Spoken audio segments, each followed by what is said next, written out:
What happens in her mind when you go completely silent? Have you ever felt your own words become weightless?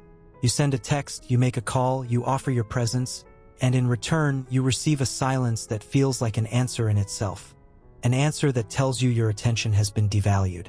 You've felt the emotional cost of being too available, the slow erosion of your own significance in her eyes. It's a quiet, frustrating pain.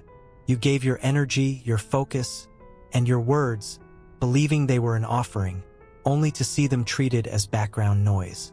Your consistency, which you thought was a virtue, became your liability.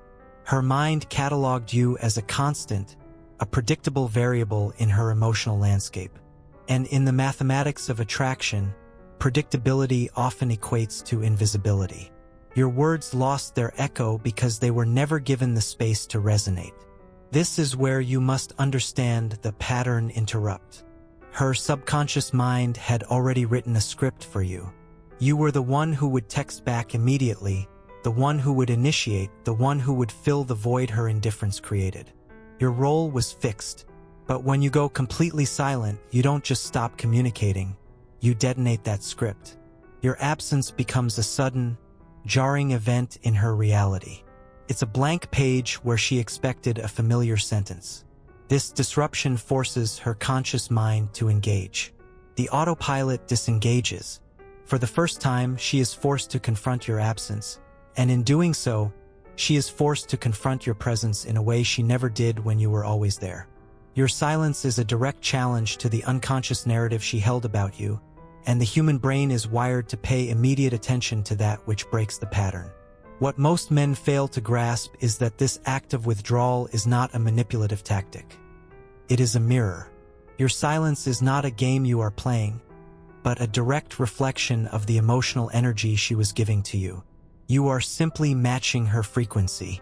When a man is met with indifference, with one-word replies, with a clear lack of engaged energy, his continuous pursuit is an act of self-abandonment. He is telling her, and himself, that his attention is worth less than hers. By going silent, you are not punishing her. You are recalibrating the dynamic to reflect the truth. Your silence says, I will not invest more energy than I am receiving. I will not pour myself into a void. It holds up a mirror to her own disinterest, and for a woman who is used to men chasing, that reflection is often unsettling. It reveals not your strategy, but her own emotional output. This abrupt shift creates what can only be described as a cognitive itch. A man who was once predictable has now become an unanswered question. Why did he stop? Did he find someone else? Did he lose interest? Did I misread him? This internal monologue is not a sign that she is suddenly in love. It is the sign of a mind trying to solve a puzzle. Your unpredictability becomes a splinter in her thoughts. She will revisit past conversations, searching for clues, for a hint of this withdrawal. She is now investing her own mental and emotional energy into you, the very thing she was withholding before. You have moved from being a statement to being a question mark, and the human mind is compelled to find an answer. You have occupied a space in her consciousness not through pursuit, but through a void. From this void, true power emerges. This is not the fleeting power of a tactical victory, but the enduring gravity of a man centered in himself. A man whose emotional state is not contingent on her replies, her validation, or her presence. His silence is not a manufactured tool to get a reaction.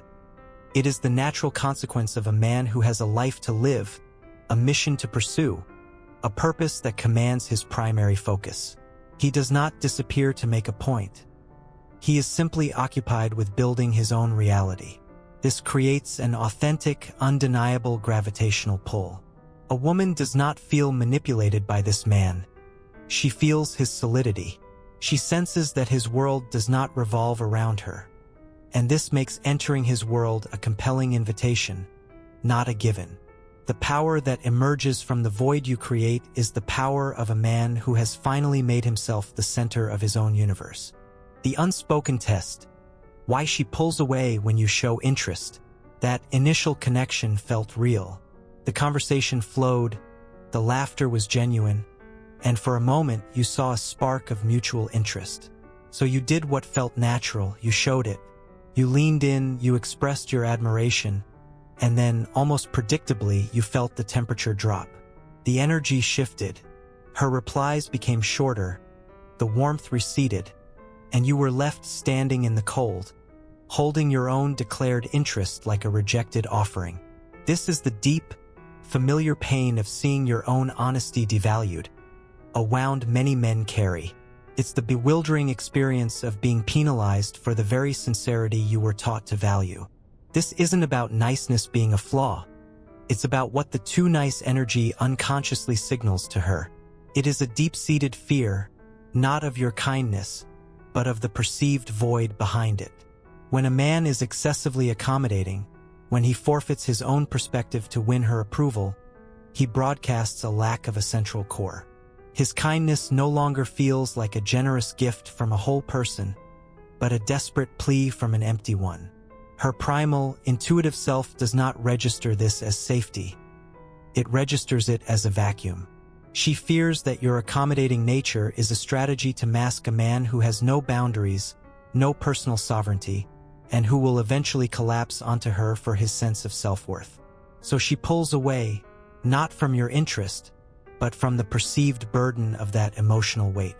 She feels the neediness underneath the niceness, and her subconscious instinct is to protect her own energetic field from a man who seems to have abandoned his own. Every interaction you have is governed by an unspoken audit, a congruence test that she runs constantly, often without even knowing she's doing it. This is her unconscious mechanism for gauging the alignment between your words and your inner power. You can say all the right things, that you're confident, that you have your life together, that you're not looking for anything serious unless it's right, but your energetic signature tells the real story. Congruence is the harmony between what you project and who you fundamentally are. It is the resonance of a man whose actions, words, and internal state are one and the same. When you approach her with confident words but your body language is tense, your energy is anxious, and your focus is fixated on her reaction, she feels the dissonance. It's like hearing a musical note that is slightly out of tune. It creates an immediate, subtle sense of unease. Her intuition, that ancient, nonverbal intelligence, picks up on this incongruity. It tells her that the man in front of her is wearing a mask, that the strength he is performing is not integrated. This test is not malicious. It's a survival mechanism. She is unconsciously scanning for a man who is a safe harbor, whose reality is stable and self-contained. A man who is incongruent feels unpredictable, not in an exciting way, but in an unstable one. His lack of internal alignment signals that he is not a man who can lead or protect, but a man who is still at war with himself. And so, her withdrawal is a natural response to that detected instability. She is stepping back from a structure she instinctively feels is not sound. This leads to the most common mistake men make in the face of this withdrawal. They try to fill her space instead of holding their own. When you sense her pulling away, the panic of potential loss triggers a deep-seated impulse to close the gap. You text more, you ask what's wrong, you try to logically reason with her, you offer more of your time and attention. You are, in essence, trying to manage her emotions for her. Energetically, you are leaning forward, crowding her psychic space, desperately trying to pull her back into the warmth you once felt. But in doing this, you are confirming her initial assessment, that you are not grounded in your own reality. A man who holds his own space understands that her emotional state is hers to manage. His sense of well-being is not dependent on her mood or her level of engagement. He remains the calm center of his own world, a pillar that does not sway when the weather around it changes. Imagine two pillars standing side by side. If one begins to lean, the other is not responsible for propping it up. It is only responsible for its own foundation. When you try to fill her space, you abandon your own footing. You are no longer a separate, sovereign entity, but an anxious attachment. The solution is not to ignore her or to pretend you don't care, but to remain firmly planted in your own life, your own purpose, and your own emotional stability, regardless of what she does. This is what it means to hold your own. Here lies an unexpected truth that can reframe your entire understanding of attraction. Her withdrawal is very rarely a reaction to your declared interest itself. It is almost always a reaction to the energetic neediness she senses attached to that interest. A woman wants to be wanted. The feeling of being desired by a strong, grounded man is one of the most powerful aphrodisiacs in existence. The problem is not that you showed interest. The problem is that your interest came with an invisible contract, a silent expectation that she must now validate you and complete you. This is the concept of energetic leaking. When your inner state is one of lack, a feeling that you need her attention, her approval, her body to feel whole. You leak this energy with every word and action. You are communicating from a place of deficit. It's a subtle signal, but it is the loudest one you send. It tells her that your interest is not a gift, but a debt she is now expected to repay with her affection. This is why a man who seems to have everything going for him can be met with indifference, while another man, perhaps less conventionally successful, creates an intense pull. The difference is the frequency. The first man broadcasts a frequency of need. The second broadcasts a frequency of wholeness. Her pulling away is her system's natural, non-negotiable rejection of the frequency of lack. It is not personal. It is physics. The path forward, then, is to reverse the polarity. It is to learn how to radiate a presence so solid, so self-contained, that it invites her to step closer out of her own free will and curiosity. This is not about puffing out your chest or adopting an alpha male persona. It is an internal shift from seeking validation to generating it. A man with a solid presence is anchored in something deeper than a woman's attention. He is anchored in his purpose, his values, his integrity. His happiness is his own responsibility, and he guards it fiercely. When he interacts with a woman, he is not there to get something from her. Not approval, not sex, not an ego boost. He is there to share the overflow of a life already well lived. This presence is calm. It is unhurried. It does not react to her emotional shifts with panic, but observes them with a quiet, grounded amusement. He becomes a space of stability in a chaotic world. For a woman, who is often navigating the fluctuating tides of her own emotions, encountering a man who is an unwavering rock is profoundly attractive. She feels she can relax in his presence. She feels she can be her authentic self without the pressure of having to manage his fragile ego. He doesn't pull her into his orbit. His internal gravity is so strong that she feels a natural desire to draw near and discover the source of his unshakable peace. The feminine art of the shit test and the masculine frame that withstands it. And just when you feel that solid ground beneath your feet, the landscape shifts. A playful comment cuts a little too deep. A sudden, unexpected challenge is thrown your way, disguised as a joke. You feel a familiar, frustrating pressure descend, the feeling of being constantly evaluated. This is the exhausting reality of navigating her subtle challenges. Those moments that leave you wondering if you're being tested, and if so, what the rules are. You say something about your day, and she replies with a skeptical smirk, "Oh, a big important man, are we?" You suggest a place to go, and she counters with, "Are you sure you can handle it?" These aren't open declarations of war. They are subtle probes designed to measure your reaction. For the man who is trying to connect in good faith, this feels like a minefield. It breeds confusion and resentment. You find yourself second-guessing your words, analyzing her tone, trying to decipher the hidden meaning behind a seemingly innocent question. This constant state of evaluation is designed unconsciously to do one thing: to shake your foundation and see what remains. It's the frustration of a man who came for connection but was handed an examination he never agreed to take. And the emotional toll of this dynamic is real and depleting. To navigate this, you must first deconstruct the frame and understand what she is truly testing when she pushes your boundaries. Your frame is your reality. It is the composite of your beliefs, your values, your boundaries, and your non-negotiable sense of self-worth. It is the psychic structure within which you operate. When a woman deploys a shit test, she is not actually attacking the content of what you're saying. She is applying pressure to the container. She is kicking the tires of your reality. When she questions your decision or teases your ambition, the test is not, is his decision correct? Or, is his ambition valid? The real test is, will he abandon his reality in the face of my challenge? Will he become defensive, apologetic, angry, or flustered? Or will he remain centered, calm, and unshaken within his own frame? She is unconsciously searching for a man whose internal world is more solid than her emotional chaos. She is asking a primal, unspoken question. Are you a rock I can anchor to? Or are you sand that will shift with the first wave of my emotion? A man who crumbles by getting angry, by over-explaining, by seeking her approval, fails the test.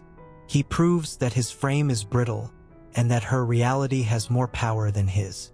She is testing for leadership, for the quiet strength of a man who knows who he is, independent of her validation. This is precisely why your logical rebuttals will always fail. The test is emotional, not rational. When you are met with a subtle challenge and you respond with a point-by-point defense, you are fundamentally misinterpreting the event. You are bringing a spreadsheet to a poetry reading. Her test is a probe sent into your emotional core, and by responding with logic, you signal two things. First, that her probe has hit its mark and knocked you out of your grounded masculine center. And second, that you are now operating in her frame, playing by her rules, trying to win an argument she never intended to have. You have descended to the level of the battle, when the only way to pass is to demonstrate that you are above it. Trying to logically dismantle her test is like trying to reason with a storm. The storm is not looking for an explanation of meteorology. It is a force of nature seeking something solid to crash against. Your logic is an admission that her emotional chaos has dictated the terms of the engagement. Proves that you are reactive, not sovereign. The test was never about being right or wrong. It was about being centered or uncentered. By engaging in a debate, you have already lost. The only way to pass without playing her game is to adopt a practical method rooted in a grounded presence. You must absorb and amplify. This is not a tactic. It is an energetic posture. To absorb means you do not resist or deny the premise of her challenge. You accept it without being affected by it. To amplify means you playfully and humorously exaggerate her premise to an absurd degree, demonstrating its utter lack of power over your reality. For instance, if she tests you with, "I bet you say that to all the girls," a logical defensive rebuttal would be, "No, I don't, I really mean it. This is weak and needy. It seeks to prove something." The absorb and amplify method would sound something like, "Of course, I have a team of writers who craft these lines. You got the premium one today. Congratulations." It's delivered with a calm, playful smile. You have absorbed her frame, you are a player, and amplified it to a ridiculous conclusion, thereby showing her that her test has zero emotional impact on you. You haven't argued, you've transcended. You haven't defended your reality.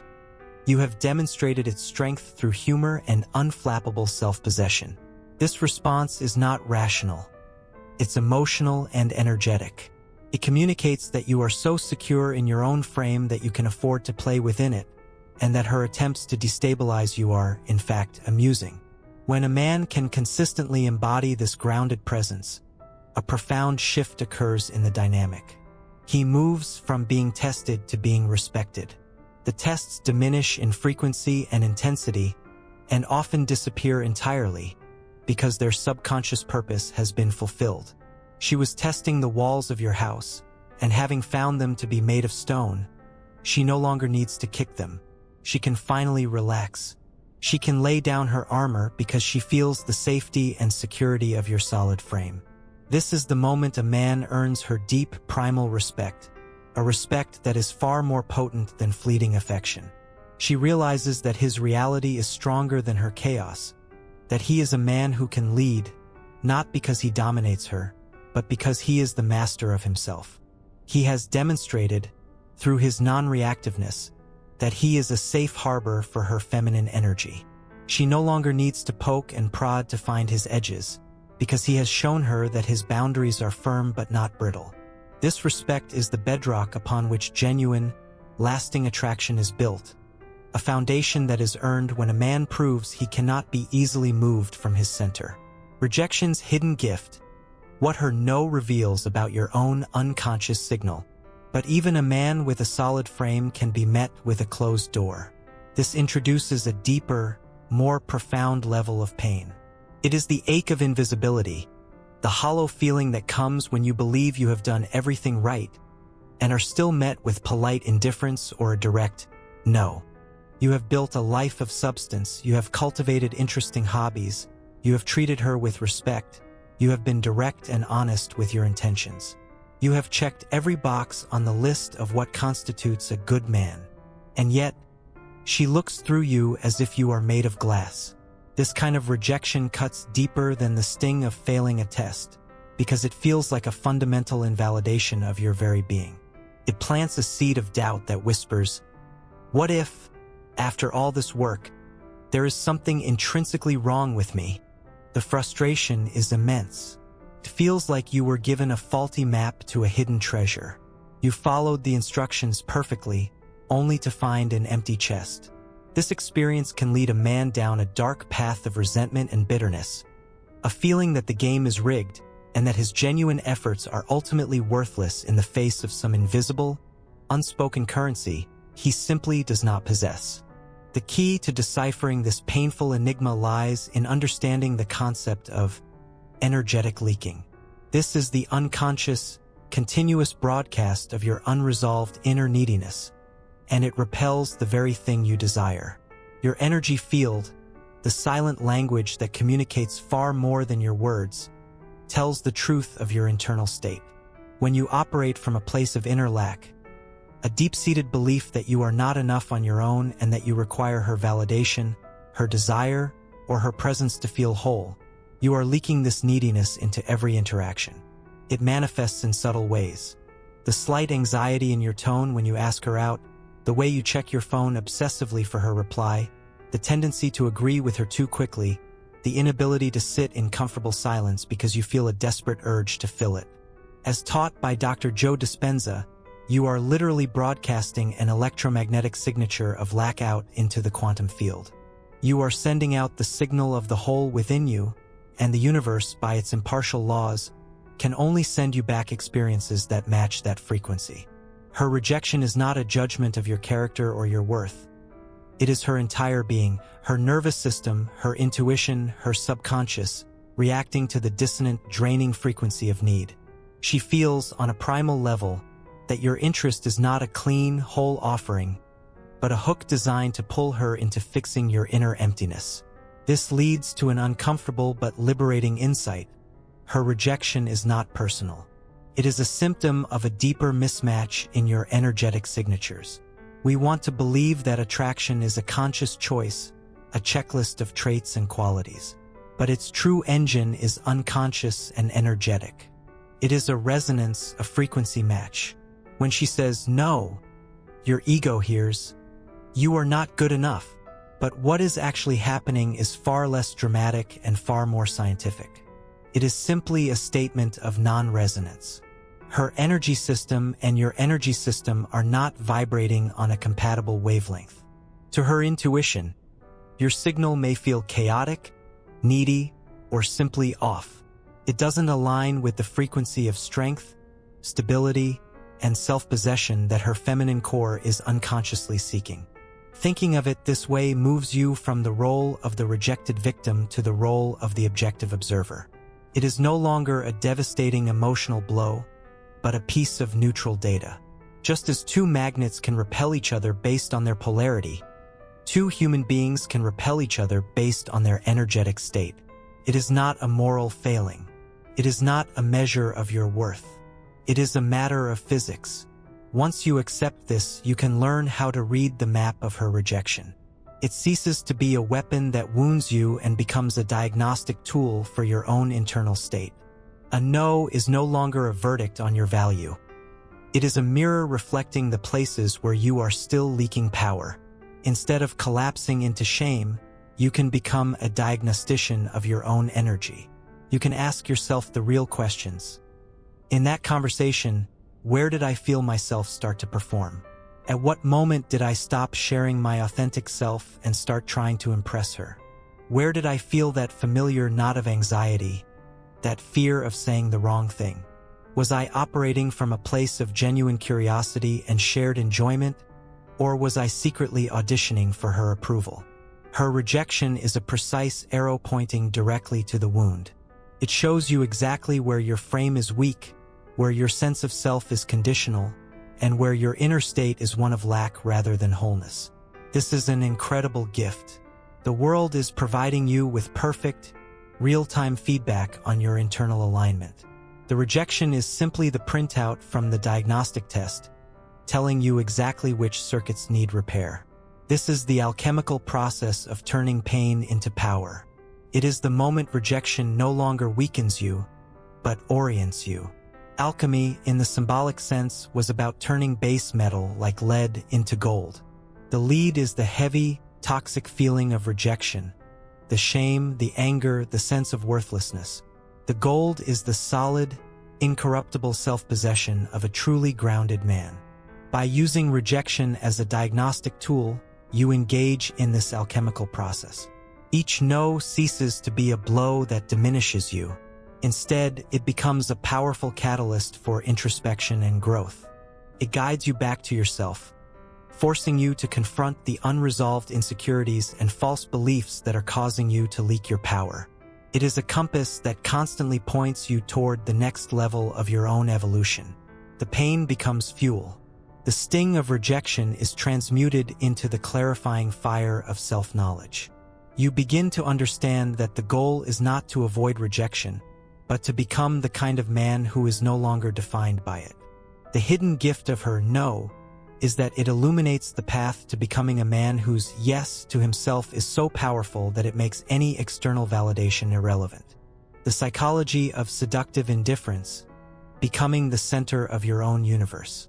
This path of self-realization ultimately leads away from the world of tactics and into the domain of being. For too long, you may have been the man who orbits a woman, experiencing the quiet agony of tying your entire emotional state to her validation. This is a painful and powerless existence. Your mood for the day is determined not by your own actions or inner state, but by the speed and warmth of her text message. Your sense of confidence is not an internal, stable structure, but a fragile thing that shatters with her indifference and is momentarily glued back together by her attention. You arrange your schedule around the mere possibility of her availability. In this orbit, you are a celestial body with no light of its own, desperately circling a distant sun, hoping to catch a flicker of its warmth. This emotional dependency is the final wound that must be healed. It is a state of profound self-abandonment, where you have unconsciously made her the center of your universe, sacrificing your own sovereignty for the fleeting hope of being chosen. The agony of this position is that you are worshiping at an altar that was never meant for you, and the emptiness you feel is the direct result of having vacated the throne of your own life. Herein lies the fundamental distinction between the lunar man and the solar man, the difference between generating your own light and merely reflecting hers. The lunar man is defined by his relationship to the source. He is reactive, his brightness dependent on her gaze. He is caught in a perpetual cycle of seeking, chasing the light of her approval to feel illuminated.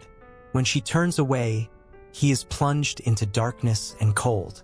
His entire energetic system is outsourced. The solar man, conversely, is the source. His heat, his light, and his gravitational pull are generated from an internal furnace.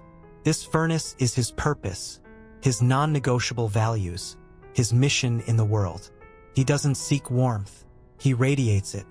For a woman, the energetic experience of these two men is night and day. The lunar man feels like a drain, a black hole of need that threatens to consume her own energy. Interacting with him is exhausting because she is constantly being asked, non-verbally, to fill his emptiness. The The solar man, however, feels like a source of life. His energy is generative, not extractive. Being in his presence feels invigorating and safe.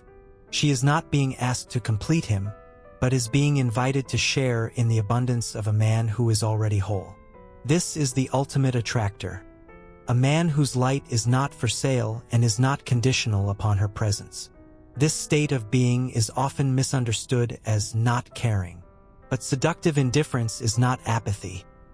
It is a profound transfer of emotional priority to your own path.